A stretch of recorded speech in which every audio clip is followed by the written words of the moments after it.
Hi Alex, I'm Casey from THESPIKE. First of all, I want to start out by saying congratulations. Insanely hard fought win today. It was an insane match. I was actually standing right in front of where you guys sit, where Oh, the in the team coaching sits. booth. No. Okay. I was just standing behind the teams. Okay. So it was incredible. The atmosphere is incredible. So before we get into the game, I just want you to ask, how is Vietnam? How has been the experience? It's been lovely. I haven't gone home for about 4 months. So since Santiago. So I miss Southeast Asia in general. So just being here, I open Grab food and I look at the food and I'm so happy. Like the weather just, I know everyone thinks it's hot, but for me it's like, oh my god, this is home. So I'm really Yeah. pleased. Okay, now, speaking of the game, insanely hard fought win. You got map one, but then map two got a bit sketchy, but then you guys were absolutely dominant on Breeze. So I just want you, your thoughts on how the game went. For Breeze or in general? In general, just a short brief.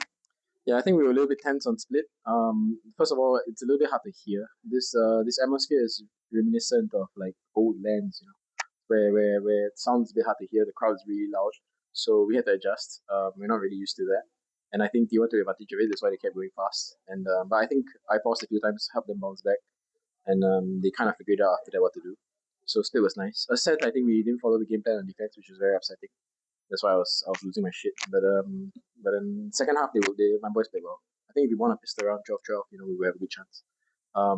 Breeze, we we thought they were going to pick Greece first, so we prepared very hard for it, and I think it shows on the attack side. On defense, I think we just got a bit too happy, and everyone's trying too hard to finish the game. So I had to pause and talk to Jason. I think Jason was trying really hard, so I think we reset it. He had a good idea to use the judge, and yeah, he got like 3 kills, and after that he was leading it. So it was really well played from the boys. Yeah, incredible. Now, uh, speaking of your pauses, your breaks. Now, you're kind of famous for your outbursts. Everybody knows that, but when you actually take a pause, you're actually very calm and composed. So I just want to know how you managed to go from 100 to 0 in just like that, and also, how do you pick your moments? When to scold the team? When to when to talk to the team? Like, how do you pick and choose your moments? I mean, the 100 to 0 thing, I don't think it's to 0. It's like 60. I'm quite pissed off.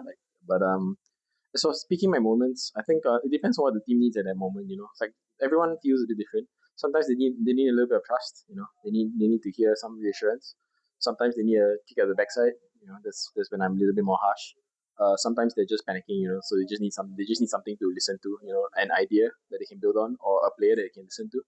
There's many things that go into it. But in general, my timeouts usually, Ash and I will discuss tactically what we need to do. We do it as quick as we can, and we spend the other 40 seconds just talking about the mentality most of the time, and some last reminders. So sometimes we miss some important things, but most of the time it's about mentality.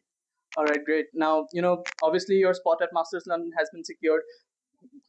Two majors in the same year. Everyone feels like old PRX is back. You got sadly second place in Santiago, but still quite a good result. So how does it feel to be back on the international stage? Not just back, but back to back on the international stage.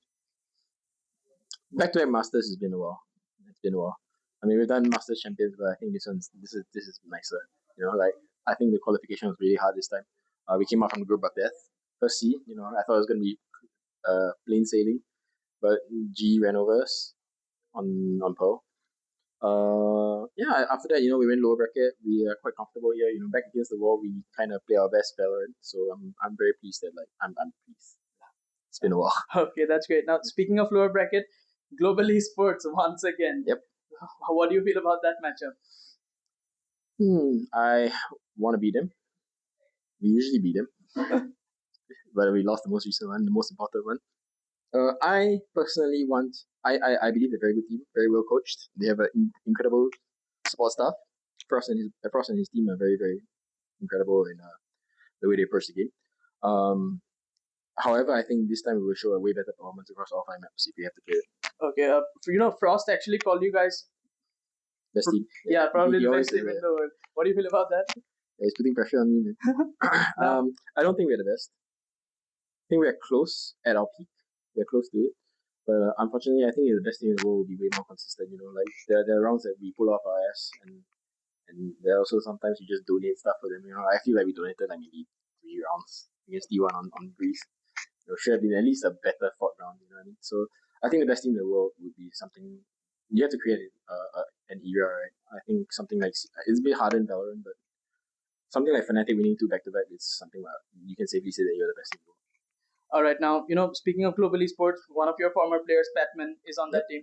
I asked you a long time ago what was the thought process behind signing him, and you said, he's a pure Valorant player, like he doesn't have any other FPS experience. Now, would you say that he has crossed his ceiling when he was at PRX? Of course, I think the change was good for him. I think he's a very fierce competitor, as everyone can see. I think I gave an interview before about why I picked him up, and it was because like I saw like a lot of intangibles, right, from him when I speak to him, and I think that's the reason why GE is doing well as well. Not only is he putting a great performance, but like he has very good reads of the game. Um, I think that yeah, he's a better player now than he was from PRX easily, like by far. But I also think that we were holding him back because sometimes, as you can see, the initiative player for PRX tends to be like pulled apart, because everybody wants to do something, and then that's the initiative player's role, right? Whereas on G, he's allowed to play like to his true ability, all his different agents, and you can see that like he's an incredible sense of timing, which I think is invaluable. Actually, that's it. I was that interview. Like, okay. I asked about PatMen that time. It's been a while. Yeah, actually, almost a year. Yeah, and now changing topics slightly. Yes. Neon nerf. Everyone has been up in arms about it. I think I also asked you in a press conference. I talked to a lot of the other coaches. Everyone saying Neon didn't need a nerf, but essentially initiators and sentinels needed a buff. But now that Neon has been nerfed, what are your thoughts? Yeah, I think they overdid it. I would like Neon to be able to keep jumping at a slower speed than what it was. However, they went like full running speed, which I think is a bit too much. I mean, I still think that there's a place in the game. You can fast rotate, you know what I mean? And I think that's something that Euro used to be able to do. But yeah, maybe it's a bit too powerful, right? Like being able to bait shots, bait check stuff that impossible to hit, and that's what they're trying to fix. Which is, I think, I mean, I haven't really given much thought because, as you can see, we don't really play much Neon anymore.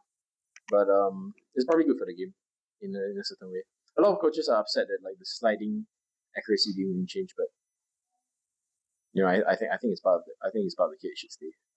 Okay, but you're still on board with the shotgun nerf. I don't like it.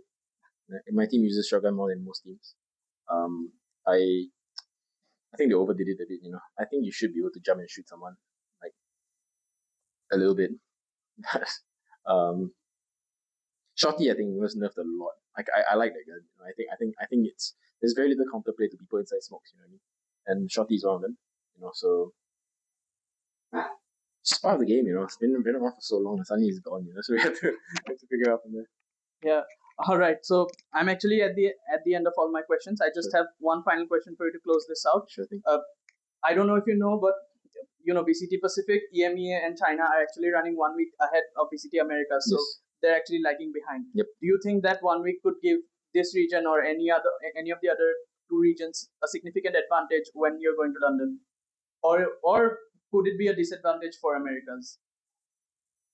Not mutually exclusive. I mean, I can't speak for every coach, but as tired as we are, I think my boys like to be like caught, like match fit.